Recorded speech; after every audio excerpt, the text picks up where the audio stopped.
seorang yang namanya Sinlin Jones. Dia bilang, kamu bisa mencoba menyeberang lautan Atlantik dalam sebuah perahu kertas, sama seperti kamu mau ke surga dengan perbuatan baikmu sendiri. Tahu itu waktu kita masih kecil suka bikin perahu-perahuan pakai kertas. Coba bikin perahu pakai kertas, suruh menyeberang lautan Atlantik. Nyampe? Mustahil. Sama mustahilnya kalau kamu mau pergi ke surga dengan perbuatan baikmu sendiri. Karena itu jangan pernah berpikir saya harus berbuat baik supaya saya masuk surga. Enggak. The James Kennedy itu mengutip kata-kata dari Martin Luther yang mengatakan ajaran sesat yang paling terkutuk dan jahat atau merusak yang pernah menggoda pikiran manusia adalah gagasan bahwa entah bagaimana dia bisa membuat dirinya sendiri cukup baik sehingga layak untuk hidup dengan Allah yang maha. Janganlah takut, suci. sebab aku menyertai engkau. Janganlah bimbang, sebab aku ini Allahmu. Aku akan meneguhkan, bahkan akan menolong engkau. Aku akan memegang engkau dengan tangan kananku yang membawa kemenangan. Edukasi rohani. Ada banyak angin yang menghantam iman Kristen. Misalnya angin penganiayaan. Itu bisa menggoncangkan iman orang Kristen. Sehingga dalam sejarah gereja ada banyak orang murtad gara-gara dianiaya. Ada juga angin pengajaran sesat. Bahwa pengajaran sesat itu datang dan itu menggoncangkan banyak orang. Sehingga banyak orang ternyata ikut aliran sesat, dia pikir benar. Karena yang sesat sama yang benar itu mesti mirip. Ya, uang palsu dengan uang asli itu kan mesti mirip ya. Kalau ada uang asli 100.000 warna merah, uang palsu warna apa? Kalau ada orang bikin uang palsu 100.000 warna hitam, ya hanya orang bodoh yang mau percaya, bukan? Dan setan itu pemalsu hebat. Karena itu kalau dia mau bikin ajaran yang palsu, maka itu harus mirip dengan ajaran benar. Karena terlalu mirip, maka banyak orang mengira dia sedang ada di jalan yang benar, padahal dia ada di dalam jalan kesesatan. Dan saya yakin bahwa banyak orang tidak tahu mereka sedang sesat. Kenapa? Karena fondasi imannya itu tidak kuat. Karena itu saudara, apa yang mau saya sampaikan hari ini sebenarnya adalah sesuatu yang sangat fundament dan sangat dasar di dalam iman Kristen. Nah, untuk membahas tema ini saya mau bahas beberapa hal. Pertama adalah salvation by works. Nah, salvation by works adalah selamat karena berbuat baik. Itu yang saya bilang tadi. Hampir semua orang atau semua agama di dunia mengajarkan bahwa orang dengan berbuat baik mereka akan selamat. Bahkan katanya perbuatan baik kita dan jahat kita akan ditimbang dulu ya. Nanti setelah ditimbang, kalau baiknya lebih berat, dia masuk surga. Kalau jahatnya lebih berat, dia masuk neraka. Nanti kalau sama berat, dia bingung. Mau kemana kan? Ya, itu demikian. Dan selalu begitu. Orang mengatakan perbuatan baik itu mempunyai andil di dalam keselamatan. Tapi itu berbeda dengan kata Alkitab. Ya, kata Alkitab tidak melihat bahwa perbuatan baik kita, amal saleh kita menentukan selamat. Tidak bisa. Kalau begitu pertanyaannya, alasannya apa sampai Alkitab mengajarkan demikian? Saya berikan beberapa alasan. Pertama adalah menurut Alkitab manusia itu tidak bisa berbuat baik. Menurut Alkitab manusia tidak bisa berbuat baik. Nah, mari coba kita lihat di dalam Alkitab Kejadian 6 ayat yang kelima. Ketika dilihat Tuhan bahwa kejahatan manusia besar di bumi dan bahwa segala kecenderungan hatinya selalu membuahkan kejahatan semata-mata. Saudara lihat, segala, selalu, semata-mata. Dan ini cenderung pada kejahatan. Cenderung itu artinya apa? Artinya miring, berat sebelah. Kalau ini netral, kalau begini namanya cenderung ke kiri. Yang begini namanya cenderung ke kanan. Nah, kita itu semua dikatakan manusia itu sudah cenderung pada kejahatan. Maka sejak manusia jatuh dalam dosa, tidak ada manusia yang netral. Adam masih netral. Tapi begitu Adam sudah jatuh dalam dosa, seluruh keturunan Adam itu sudah cenderung pada dosa. Maka segala kecenderungan hatinya selalu membuahkan kejahatan semata-mata. Lalu Kejadian 8 ayat 21. Aku tak akan mengutuk bumi ini lagi, karena manusia sekalipun yang ditimbulkan hatinya adalah jahat dari sejak kecil. Jadi sudah jahat sejak kecil. Mazmur 58 ayat yang keempat bilang begini, sejak lahir orang-orang fasik telah menyimpang. Sejak lahir itu sudah menyimpang. Ini saya berikan ayat-ayat menjadi dasar supaya kita tahu bahwa memang Alkitab mengatakan demikian. Sekarang lihat satu ayat lagi, Titus 1 ayat 15. Bagi orang suci semua suci, tapi bagi orang najis dan orang yang tidak beriman, satu pun tidak ada yang suci. Bagi orang yang tidak beriman, satu pun tidak ada yang suci. Lalu saudara, lihat lagi Yesaya 64. Demikianlah kami sekalian seperti seorang najis, dan segala kesalehan kami seperti kain kotor. Sebentar saya akan jelaskan lebih jauh dari ini. Tapi satu lagi, Yeremia 4 ayat 22. Sungguh bodohlah umat itu. Mereka tidak mengenal aku. Mereka adalah anak-anak tolol dan tidak mempunyai pengertian. Mereka pintar untuk berbuat jahat, tapi untuk berbuat baik mereka tidak tahu. Kalau untuk buat jahat, pintar. Tapi kalau berbuat baik, mereka tidak tahu. Dan akhirnya dalam perjanjian baru, Paulus menyimpulkan dalam Roma 3 ayat 12. Semua orang telah menyeleweng. Mereka semua tidak berguna dan tidak ada yang berbuat baik. Seorang pun tidak. Itu eksplisit sekali. Menurut firman Tuhan, tidak ada yang berbuat baik. Seorang pun tidak. Nah, pertanyaan kita adalah, benarkah di dunia ini tidak ada orang baik? Rasanya ini tidak cocok dengan pengalaman kita, karena bahkan kita bisa melihat dalam pengalaman kita, orang-orang yang tidak percaya Yesus pun, yang non-Kristen pun ternyata ada banyak orang baik. Bahkan ada orang yang non-Kristen tidak percaya Yesus, tapi hidupnya lebih baik dari orang Kristen. Ada banyak orang Kristen jadi penjahat, jadi penipu, jadi pemabuk. Tapi ada banyak orang non-Kristen yang begitu saleh hidupnya. Tidak berbuat jahat kepada orang. Tidak bikin onar dalam masyarakat. Pokoknya mereka berbuat baik. Sementara Alkitab bilang tidak ada yang berbuat baik, seorang pun tidak. Padahal pengalaman kita lihat ada banyak orang tidak percaya Yesus tapi berbuat baik. Apakah ini bertentangan? Tidak. Kenapa? Karena yang kita lihat, si A baik, si B baik, si C baik, itu dalam pandangan manusia. Sementara waktu ayat itu mengatakan tidak ada seorang pun yang berbuat baik, seorang pun tidak, itu dari kacamata Tuhan. Jadi kita bisa lihat ada banyak orang baik di dunia, tapi kalau Tuhan yang melihat, tidak ada satu manusia pun di dunia ini yang bisa berbuat baik. Mengapa bisa begitu? Karena Tuhan punya kriteria baik yang beda dengan kita.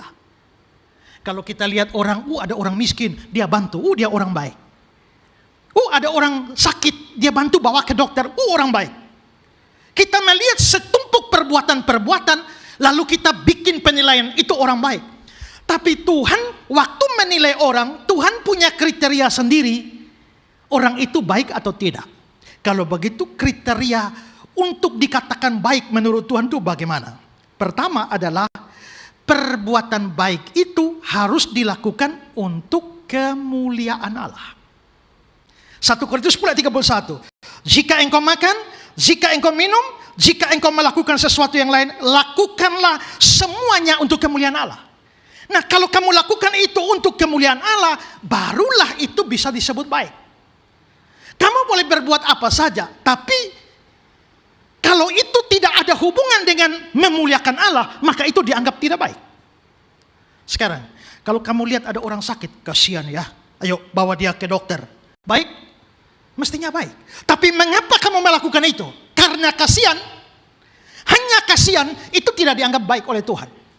Baru dianggap baik oleh Tuhan kalau kamu lakukan itu, saya mau tolong orang itu karena saya mau memuliakan Tuhan. Nah, itu baru dianggap baik. Tapi kalau hanya kasihan saja, hanya karena kewajiban saja, hanya karena perasaan kemanusiaan saja, maka itu tidak dianggap baik di mata Tuhan. Tuhan baru anggap satu perbuatan adalah baik kalau itu dilakukan untuk kemuliaan namanya. Jadi kalau saudara kasih persembahan, baik nggak? Mestinya baik ya. Tapi mengapa saudara kasih persembahan?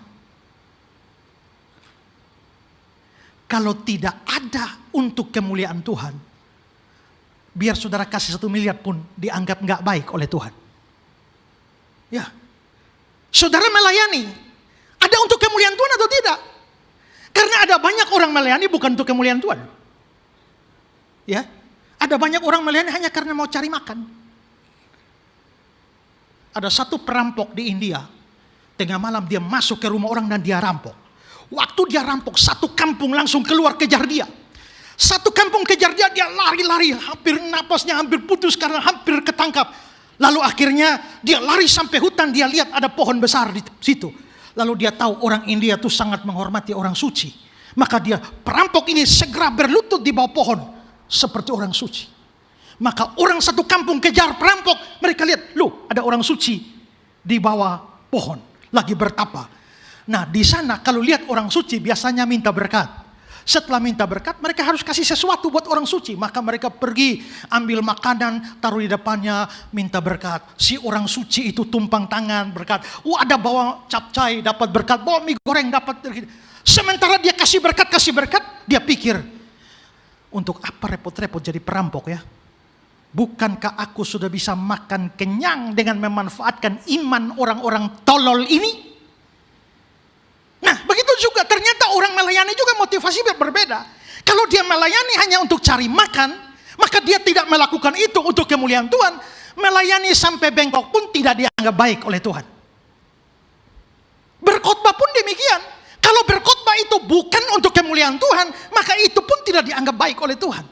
Jadi Tuhan baru mau anggap satu perbuatan itu baik kalau itu memuliakan Tuhan. Saudara lihat ayat ini ya. Jika engkau makan, jika engkau minum, jika engkau melakukan sesuatu yang lain, makan, minum saja harus untuk kemuliaan Tuhan. Apalagi nyanyi, apalagi melayani, apalagi khotbah, apalagi share firman Tuhan, semua harus untuk kemuliaan Tuhan. Baru bisa dianggap baik. Ya. Terus saudara, yang kedua, perbuatan itu baru dianggap baik kalau itu dilakukan karena cinta kepada Allah. Yohanes 14:15. Jikalau kamu mengasihi aku, kamu akan menuruti segala perintahku. Jikalau kamu mengasihi aku, kamu menuruti segala perintahku. Kamu menuruti segala perintahku, dasarnya adalah kamu mengasihi aku. Dan aku di sini Yesus. Jadi orang kalau melakukan sesuatu tapi bukan atas dasar cinta kepada Yesus, itu nggak dianggap baik.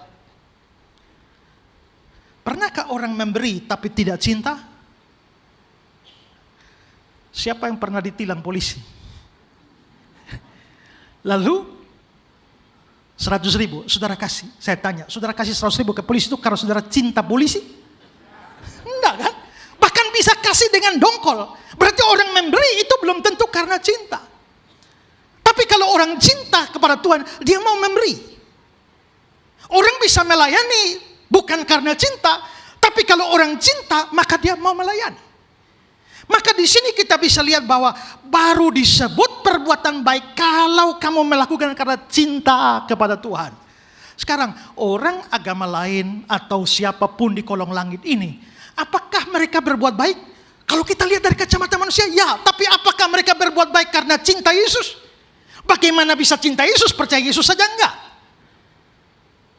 Karena itu 1000 perbuatan baik mereka di mata manusia tak bisa dianggap berbuat baik di mata Tuhan. Karena mereka tidak mengasihi Yesus. Dan ketiga, perbuatan itu baru dianggap baik kalau itu timbul dari iman. Sekarang saya minta saudara perhatikan ayat ini dan mikir baik.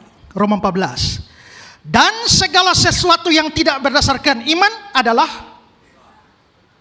ulang, segala sesuatu yang tidak berdasarkan iman adalah, segala sesuatu tidak berdasarkan iman adalah, kalau ada orang sakit saudara kasih obat, baik nggak? Baik kan? Dan kasih obat untuk orang sakit yang tidak berdasarkan iman adalah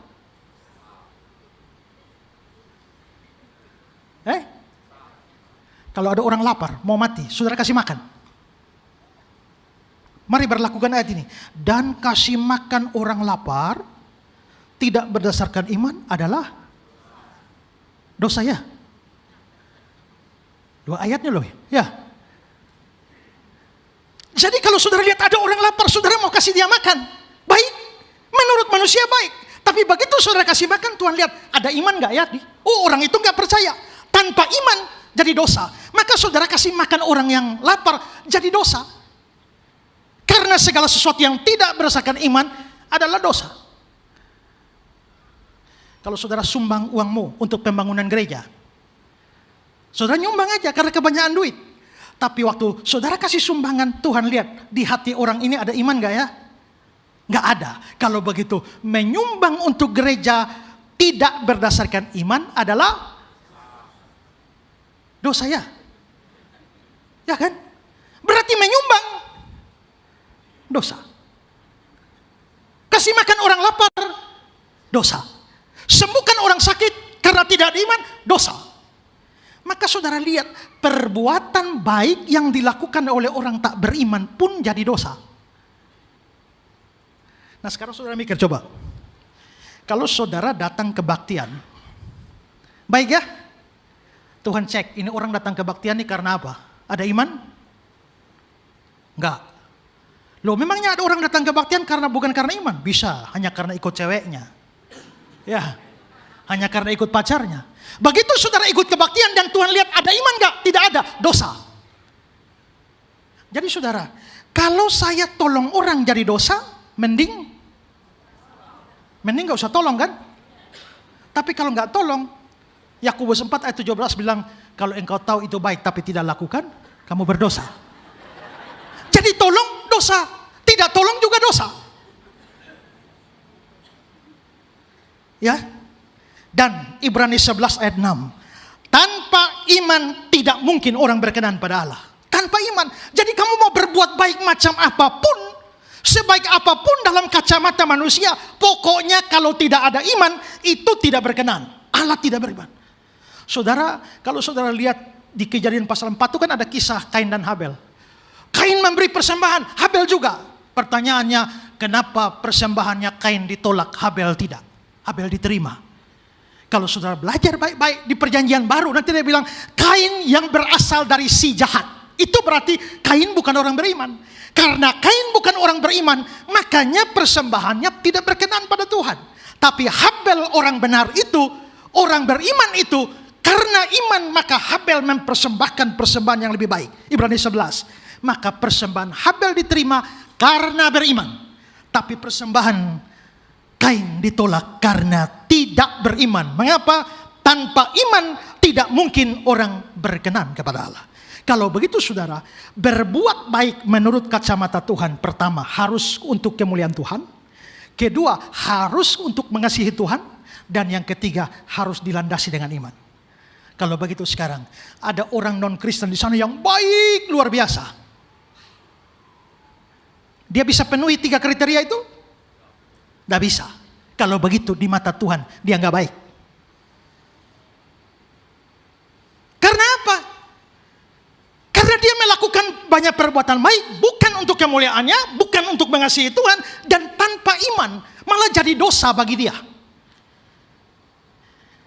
Karena itulah di sini kita bisa melihat bahwa manusia itu bisa, dari kacamata manusia bisa berusaha untuk berbuat baik sedemikian rupa, tapi kalau dia tidak mengasihi Allah, dia tidak beriman kepada Allah, bisa dianggap perbuatan baik itu tidak mempedulikan Allah. Kalau memang perbuatan baik tidak mempedulikan Allah, dapatkah disebut baik? Maka dari sini kita bisa melihat bahwa kita boleh akui orang-orang di sekitar kita, tetangga kita orang baik. Tapi di mata Tuhan tidak ada orang baik. Tidak ada seorang pun tidak. Menurut Roma 3 ayat 12. Itu alasan pertama. Jadi dengan kata lain, perbuatan baik berapa? Ada? Tidak ada. Berapa nilai perbuatan baiknya? 0. Nah, kalau perbuatan baiknya tidak ada, sekarang berpikir, bagaimana mungkin kamu berpikir kamu bisa selamat masuk surga dengan perbuatan baik, sedangkan perbuatan baikmu 0 di mata Tuhan? Apa yang kamu andalkan? Tidak ada. Ya. Yang kedua, alasan kedua, seandainya manusia bisa berbuat baik, apakah perbuatan baik itu bisa menghapus dosa? Di sana ada si bapak, dia kasih makan orang, sembuhkan orang, nyumbang sana, nyumbang panti asuhan, pokoknya baik. Tapi dia ada dosa nggak? Ada. Kalau begitu kita tanya, apakah perbuatan baiknya yang banyak itu bisa menutupi dosa-dosanya? Kitab suci mengatakan tidak. Galatia 2 ayat 16, kamu tahu bahwa tidak seorang pun yang dibenarkan karena melakukan hukum Taurat. Galatia 2 ayat 21, sekiranya ada kebenaran oleh hukum Taurat, sia-sialah kematian Kristus. Kalau orang bisa selamat atau dibenarkan karena dia berbuat baik ini, Kristus gak perlu mati. Toh dengan berbuat baik kita bisa selamat. Tidak ada perbuatan baik bisa menutupi pelanggaran. Saya biasa kasih ilustrasi, kalau saudara naik motor tidak pakai helm, polisi tangkap saudara, kasih surat tilang, hari Senin depan saudara disidang di pengadilan. Siap. Tapi saudara lihat waktu masih ada 6 hari. Maka hari Senin saudara bawa sumbangan ke panti asuhan. Hari Selasa bawa sumbangan ke korban bencana. Hari Rabu sumbang gereja. Hari Kamis bantu panti jompo dan seterusnya. Sampai hari Senin depan saudara dipanggil oleh hakim. Benarkah saudara minggu lalu melanggar peraturan lalu lintas? Benar Pak Hakim. Tapi Pak Hakim mesti tahu. Hari Selasa saya sudah bawa bantuan ke panti asuhan. Hari Rabu saya sudah bawa bantuan korban bencana. Hari Kamis bantu panti asuhan, panti jompo. Ini bukti transfernya. Saya tanya, hakimnya membebaskan saudara? Pikir dulu berjawab. Hakimnya akan membebaskan saudara? Dia pasti membebaskan saudara. Kalau dia gila. Tapi kalau hakimnya waras, tidak peduli kamu kasih bantuan korban bencana ke panti asuhan, ke panti jompo, semua perbuatan baikmu tidak bisa tutup pelanggaranmu tidak pakai helm. Maka 1000 perbuatan baikmu, asal kamu ada satu dosa, apakah 1000 perbuatan baik bisa tutup satu dosa? Tidak bisa. Disinilah kita bisa melihat bahwa 1000 kali orang baik, tapi asal dia punya dosa, satu dosa itu harus masuk neraka. Syarat masuk neraka itu dosa satu. Karena upah dosa ialah maut. Bukan upah dosa-dosa ialah maut. Tidak, upah dosa tunggal. Satu dosa, maut. Masuk neraka. Nah, kalau orang sudah berbuat dosa satu saja. Saudara, kalau ada orang 1000 kali berbuat baik dan dosanya satu, saudara anggap dia orang baik? Kan secara manusia baik kan? 1000 perbuatan baik, dosanya cuma satu. Masalahnya 1000 perbuatan baik tidak bisa tutup dosa satu ini. Maka dia tetap akan pergi ke neraka dengan dosa satunya itu. 1000 perbuatan baiknya tak bisa menutupi satu dosa. Nah sekarang saudara, kalau saudara pikir bahwa mestinya kita berbuat baik itu kan bisa menyelamatkan kita. Sekarang kita lihat apa kata Alkitab tentang dosa manusia. Yesaya 64 ayat 6. Demikianlah kami sekalian seperti seorang najis, segala kesalehan kami seperti kain kotor. Bukan kesalahan, kesalehan. Berapa nilainya kesalehan kita? Menurut ayat itu? Kalau Tuhan harus kasih nilai kesalehan dan kebaikan kita, nilainya apa? Kain kotor. Kain kotor di sini ini bukan kain pel, bukan kain lap meja, bukan. Kain kotor di situ yang dimaksudkan dari bahasa aslinya adalah kain pembalut wanita zaman dulu. Jadi segala kesalehan kita, segala perbuatan baik kita di mata Tuhan dinilai seperti kain pembalut. Nah saudara pikir, kalau kesalehan saja kain pembalut, lalu dosanya? Dosanya gimana? Yeskiel 36, 17. Hai anak manusia, waktu kaum Israel tinggal di tanah mereka, mereka menajiskannya dengan tingkah laku mereka. Kelakuan mereka sama seperti cemar kain di hadapanku. Cemar kain itu apa? Menurut NIV, hair monthly flow, aliran bulanannya. Itu menunjuk pada darah seorang perempuan yang menstruasi setiap bulan. Jadi dosa kita seperti darah perempuan menstruasi, kebaikan kita seperti kain pembalut. Nah pertanyaannya adalah, adakah orang yang mau mengandalkan kain pembalut begini masuk surga? Seorang yang namanya Sinlin Jones, dia bilang, kamu bisa mencoba menyeberang lautan Atlantik dalam sebuah perahu kertas, sama seperti kamu mau ke surga dengan perbuatan baikmu sendiri. Tahu itu? Waktu kita masih kecil suka bikin perahu-perahuan pakai kertas. Coba bikin perahu pakai kertas, suruh menyeberang lautan Atlantik. Nyampe? Mustahil. Sama mustahilnya kalau kamu mau pergi ke surga dengan perbuatan baikmu sendiri. Karena itu jangan pernah berpikir saya harus berbuat baik supaya saya masuk surga. Enggak. The James Kennedy itu mengutip kata-kata dari Martin Luther yang mengatakan ajaran sesat yang paling terkutuk dan jahat atau merusak yang pernah menggoda pikiran manusia adalah gagasan bahwa entah bagaimana dia bisa membuat dirinya sendiri cukup baik sehingga layak untuk hidup dengan Allah yang maha suci. Jadi saudara, kita bisa lihat bahwa tidak ada manusia yang cukup baik yang bisa membuat dirinya selamat. Allah tahu akan hal itu dan karenanya Allah menetapkan bahwa manusia tak bisa selamat dengan berbuat baik. Amal salehnya tidak bisa. Lalu bagaimana caranya? Apakah Allah mau menyelamatkan manusia? Dia bisa menyelamatkan manusia begitu saja? Ada orang agama lain biasa nanya, Pak, kalau memang Allah itu maha kuasa, kalau dia mau selamatkan manusia, ngapain pakai repot-repot mati di kayu salib segala lagi? Kalau mau selamatkan, selamatkan saja kan? Bukankah Allah maha kuasa? Selamatkan saja. Pakai repot-repot datang sebagai manusia lah, menderita sengsara di atas kayu salib lagi, mati lagi. Selamatkan saja, beres. Masalahnya, Allah itu bukan hanya Allah yang maha kuasa, tapi Allah yang adil. Allah yang adil tidak mungkin membiarkan satu dosa tanpa dihukum. Keadilan Allah menuntut hukuman bagi orang berdosa. Maka Allah tidak mungkin menyelamatkan manusia tanpa hukuman. Jadi bagaimana supaya manusia itu bisa bebas? Nah saudara kalau lihat gambar ini, saudara lihat Allah. Allah itu punya dua sifat. Sifat pertama adalah adil. Keadilannya menuntut menghukum manusia berdosa. Tapi Allah itu juga kasih, yaitu mau membebaskan manusia berdosa. Nah, kalau Allah mau menekankan keadilan, maka dia hukum manusia berdosa, kasihnya menjadi gagal. Tapi kalau dia mau mengasihi manusia dengan membebaskan manusia, maka keadilannya gagal. Karena keadilan menuntut hukuman, kasih menuntut pembebasan. Kalau begitu, bagaimana supaya keadilan dan kasih ini berjalan bersamaan? Harus ada pengganti.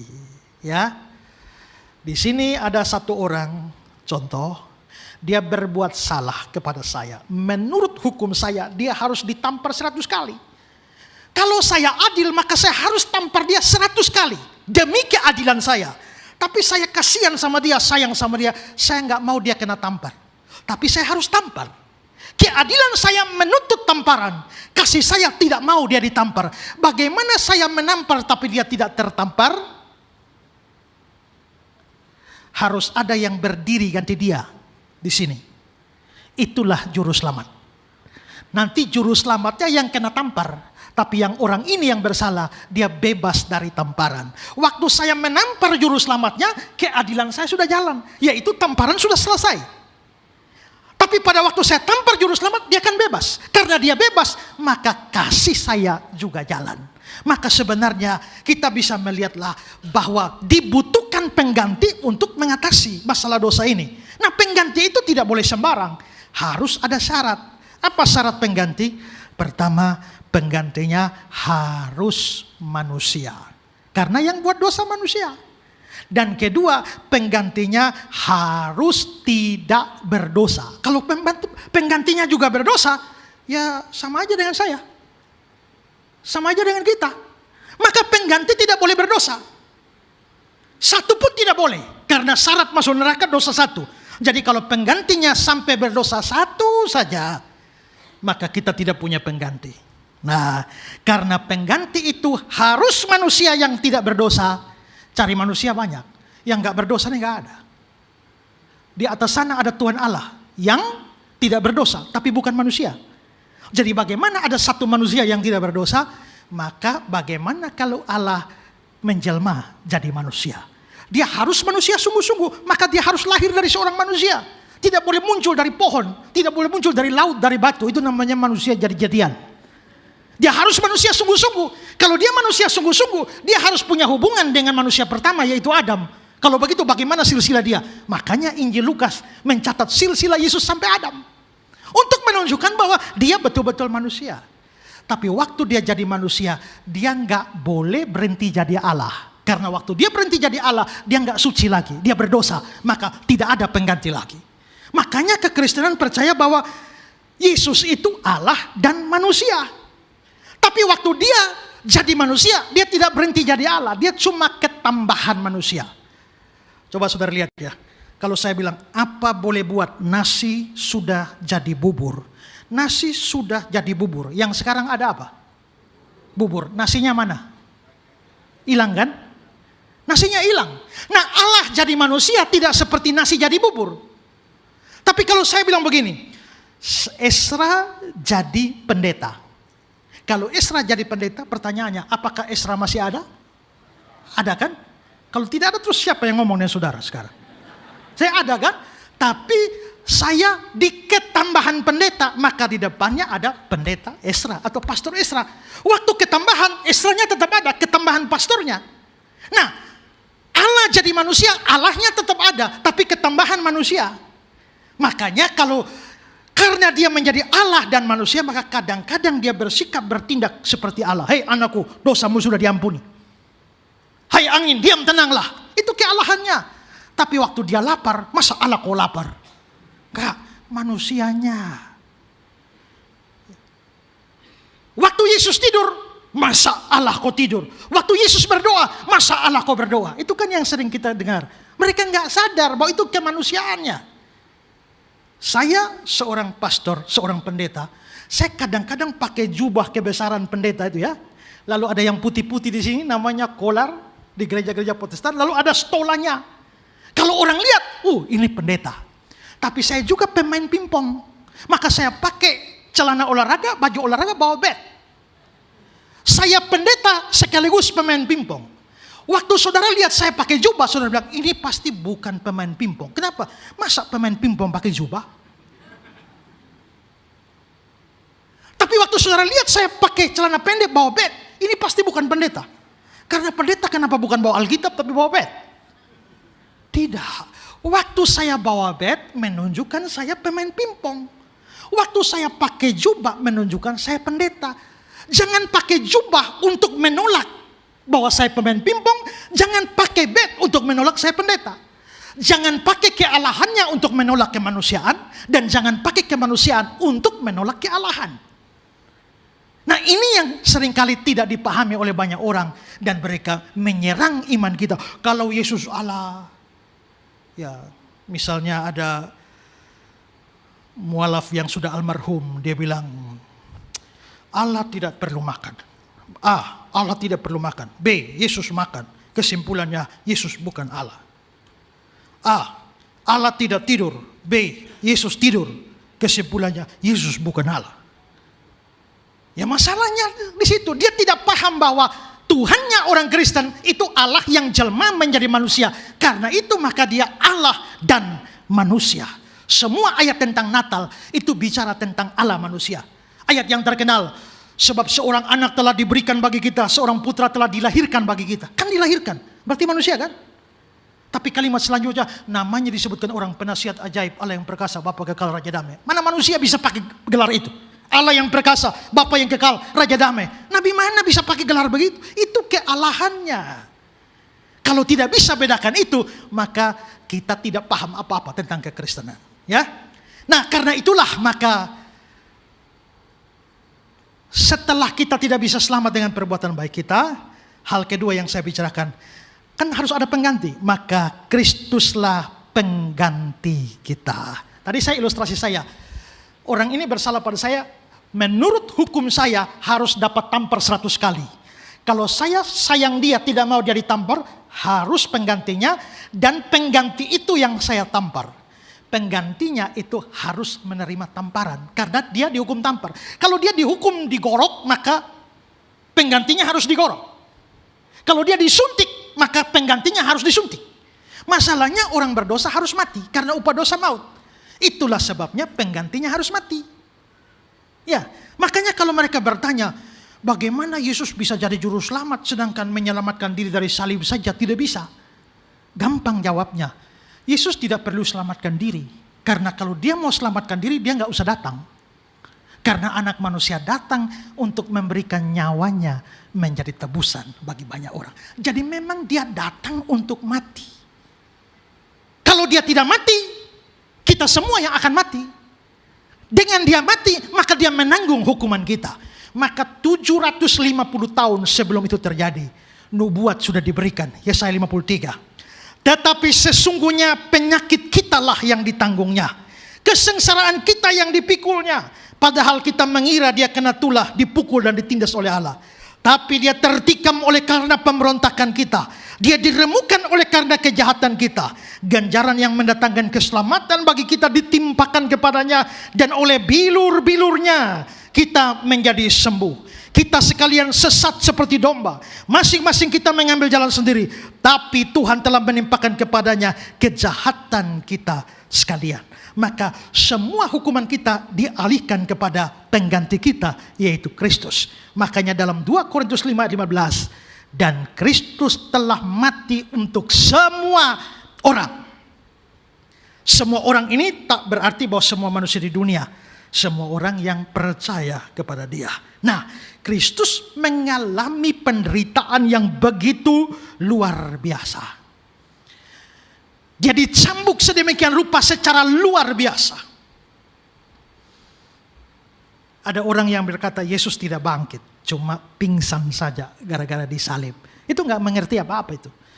Karena kalau kita pelajari bagaimana Kristus dicambuk dengan cambuk Romawi, itu sampai robek, sampai menurut para ahli, itu isi bagian organ dalam itu bisa dilihat dari belakang. Dan semua punggung Yesus jadi bubur. Karena mereka punya cambuk Romawi itu berapa cabang, itu ada lempengan logam ditambah dengan duri-duri yang sifatnya seperti mata kail. Begitu taruh, krek, itu cabut dengan daging. Yesus dicambuk berapa kali? Menurut aturan Yahudi harus 40 kali. Tapi tidak boleh pukul sampai 40 kali. Karena itu nanti kalau kelebihan yang nyambuk akan dicambuk. Maka biasanya mereka pukulnya 39 kali.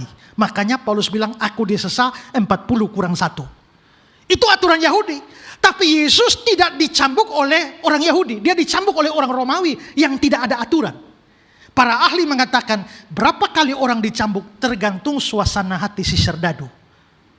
Jadi kalau serdadonya lagi berantem sama istri di rumah, suasana hatinya gak baik, dia cambuk kuat-kuatnya. Dan itu seorang yang namanya Albinus berkata bahwa dia dikuliti dengan cambuk. Sampai ini seperti bubur. Dengan punggung seperti bubur inilah Yesus naik ke atas kayu salib. Dan jangan pikir salibnya tuh seperti salib kita yang sudah dibikin bagus, licin, tidak. Orang Roma tidak punya waktu bikin salib yang halus begitu. Kayu kasar diambil dan ditaruh. Dan disitulah, kalau kayunya begini, kalau kita punya salib kan sudah dibuat sehingga permukaan rata. Tapi kalau ada tiang vertikal, tiang horizontal, pertanyaannya, yang horizontal di depan atau di belakang? Begini atau begini? Para ahli mengatakan ini di depan, yang ini di belakang. Kalau ini di belakang, maka posisi tangannya tidak rata. Tapi ditarik ke sini. Dan ini ditarik ke belakang. Dan itu dimatikan dengan paku. Sementara itu dia harus bernapas dan dia naik turun. Kalau Yesus disalibkan 3 jam di atas kayu salib, tarik napas sampai mati jam 3. Tarik napas berapa banyak kali? Dan ingat, punggung sudah jadi bubur karena cambuk, sekarang digesek di kayu kasar. Kalau saudara punya luka di tangan, coba ambil kayu. Mau gila kan? Tapi Yesus dengan punggung seperti bubur itulah dia naik turun, dan itu setiap kali tarikan napas itu penderitaan yang luar biasa. Apakah cukup penderitaan fisik? Tidak. penderitaan rohani dia alami. Waktu bapaknya meninggalkan dia teriak, Eli, Eli lama sabachthani. Ya Allahku, mengapa engkau meninggalkan aku? Dia sudah menderita fisik, menderita rohani, ditinggalkan oleh bapaknya. Dan pada akhirnya dia mati sesuai hukuman untuk orang berdosa. Nah, kalau begitu dia sudah pikulkan, dan di atas kayu salib dia bilang, sudah selesai. Apa yang selesai? Semua hukuman untuk orang berdosa sudah selesai. Sudah genap, sudah lunas, tetelestai dalam bahasa aslinya. Nah, sekarang saudara pikir ini, manusia tidak bisa selamat dengan berbuat baik. Berbuat baik macam apa saja tidak bisa selamat. Harus butuh pengganti. Penggantinya sudah datang, dan penggantinya sudah bayar hutang dosa kita. Kalau begitu sekarang selamatnya bagaimana? Maka ini poin ketiga kita, salvation by faith. Karena Kristus sudah mengganti, sekarang untuk selamat, untuk masuk surga, tidak perlu berbuat apa-apa, hanya beriman saja. Roma 3. Jika demikian, apakah dasarnya untuk bermegah? Tidak ada. Berdasarkan perbuatan? Tidak, melainkan berdasarkan iman. Karena kami yakin manusia dibenarkan karena iman, bukan karena ia melakukan hukum Taurat. Hukum Taurat itu kan firman. Kalau dia lakukan firman kan dia berbuat baik. Manusia tidak bisa dibenarkan karena dia melakukan firman, bukan. Dia hanya dibenarkan karena atau berdasarkan iman. Ini ayat Alkitab, bukan karangan saya ya. Galatia 2 ayat 16. Kamu tahu bahwa tidak seorang pun dibenarkan oleh karena melakukan hukum Taurat, tetapi hanya oleh karena iman dalam Kristus Yesus. Hanya iman. Perbuatan baik, buang. Efesus 2. Sebab karena kasih karunia kamu diselamatkan oleh iman. Itu bukan hasil usahamu. Kalau saya harus berbuat baik supaya saya selamat, itu kan usaha. Tapi ayat ini bilang, itu bukan hasil usahamu. Itu hadiah, gratis dari Allah. Itu bukan hasil pekerjaanmu. Kalau saya mesti berbuat baik supaya saya selamat, berarti keselamatan itu pekerjaan saya. Tapi ayat ini bukan pekerjaanmu. Karena itu saudara, kita tidak perlu berbuat baik apapun dengan tujuan untuk selamat. Hanya iman, salvation by faith alone. Pertanyaannya, kalau begitu, apakah orang Kristen masih perlu berbuat baik? Kalau untuk selamat tidak perlu. Kalau untuk yang lain perlu. Yakobus 2. Demikian juga halnya dengan iman. Jika iman tidak disertai perbuatan, maka iman itu pada hakikatnya mati. Kalau begitu kita selamat hanya karena iman, bukan karena perbuatan. Tapi kalau iman itu iman yang benar, iman itu pasti akan menghasilkan perbuatan. Markus pasal 3. Yesus menyembuhkan orang pada hari Sabat. Kemudian Yesus masuk lagi ke rumah ibadat. Di situ ada seorang yang mati sebelah tangannya. Mereka mengamati Yesus, kalau ia menyembuhkan orang itu pada hari Sabat, supaya mereka dapat mempersalahkan dia. Kata Yesus kepada orang yang mati sebelah tangannya itu, "Mari, berdirilah di tengah." Kemudian katanya kepada mereka, "Manakah yang diperbolehkan pada hari Sabat, berbuat baik atau berbuat jahat, menyelamatkan nyawa orang atau membunuh orang?" Tetapi mereka itu diam saja. Ia berduka cita karena kedekilan mereka, dan dengan marah ia memandang sekelilingnya kepada mereka. Lalu ia berkata kepada orang itu, "Ulurkanlah tanganmu." Dan ia mengulurkannya. Maka sembuhlah tangannya itu. Lalu keluarlah orang-orang Farisi, dan segera bersekongkol dengan orang-orang Herodian untuk membunuh dia. Yesus menyembuhkan banyak orang.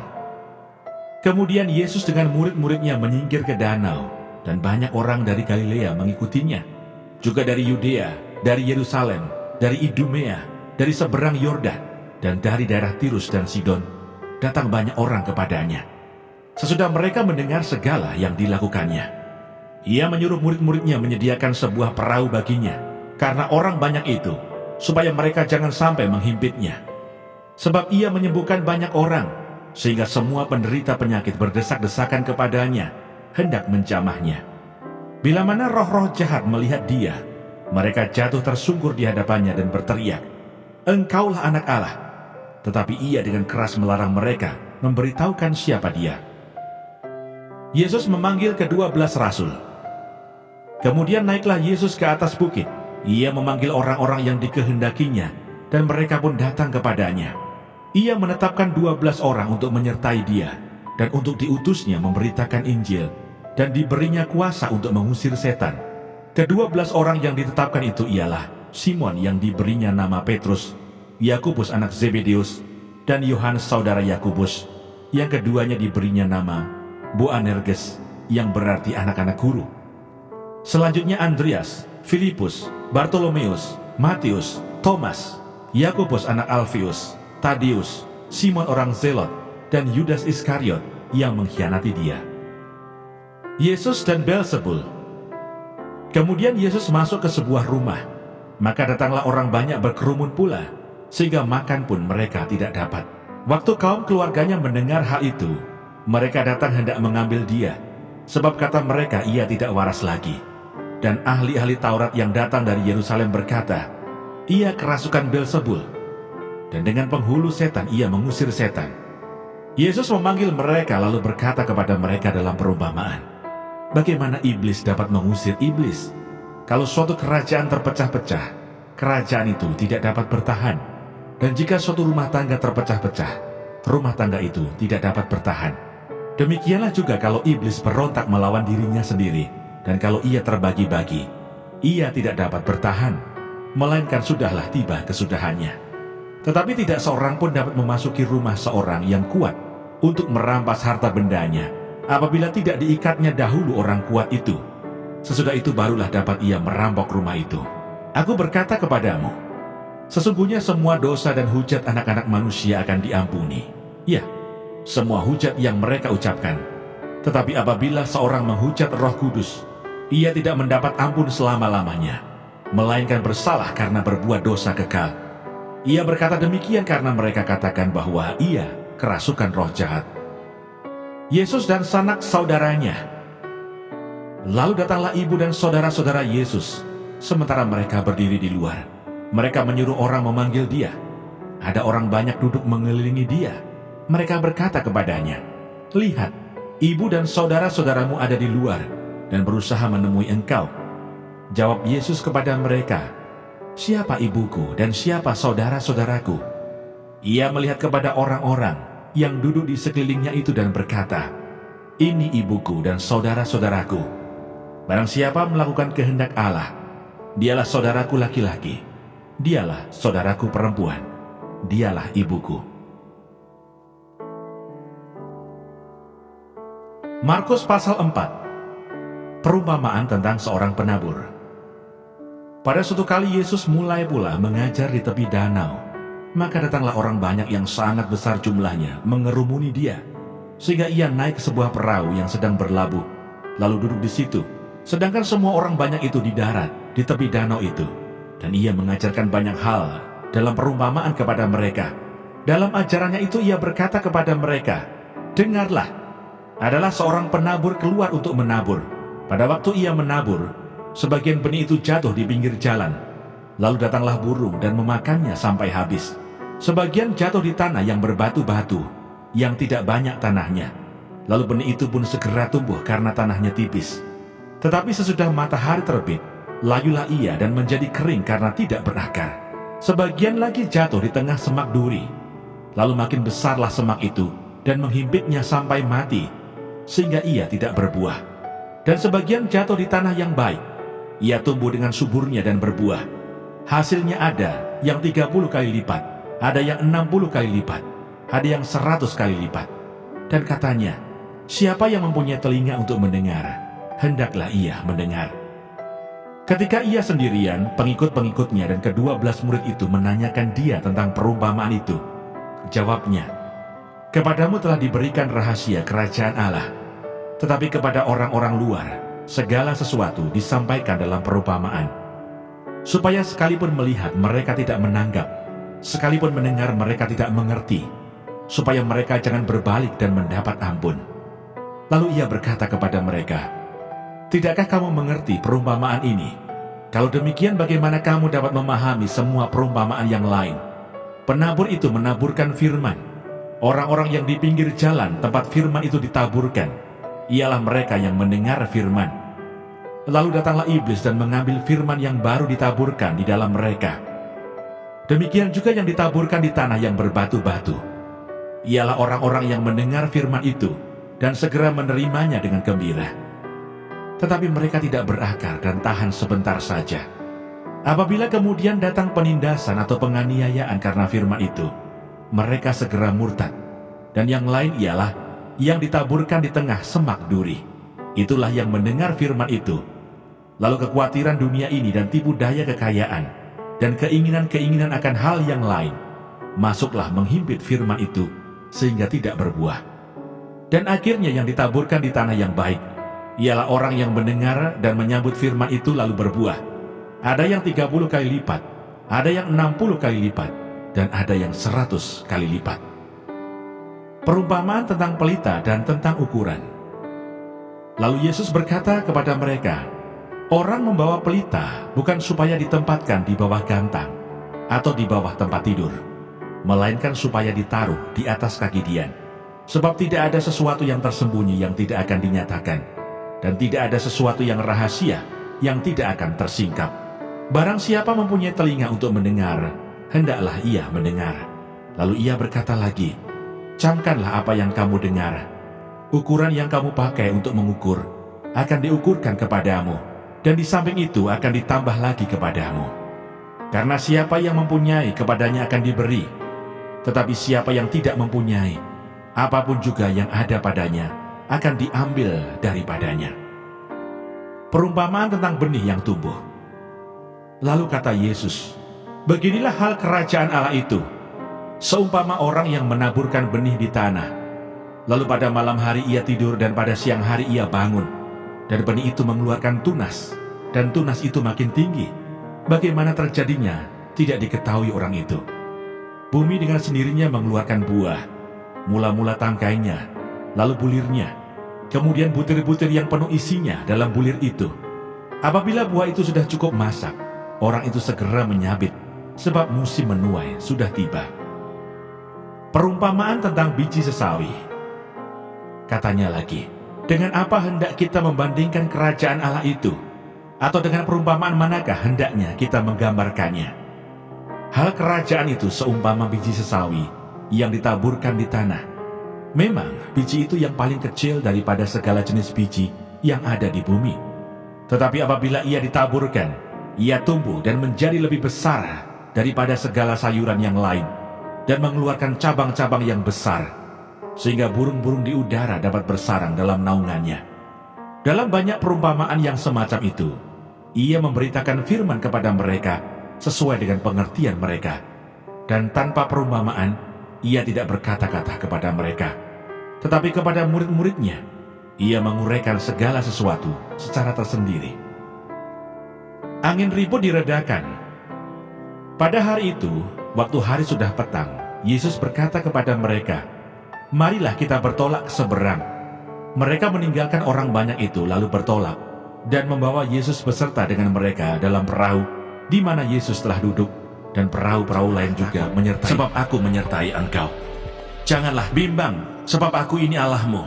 Aku akan meneguhkan, bahkan akan menolong engkau. Aku akan memegang engkau dengan tangan kananku yang membawa kemenangan. Edukasi rohani.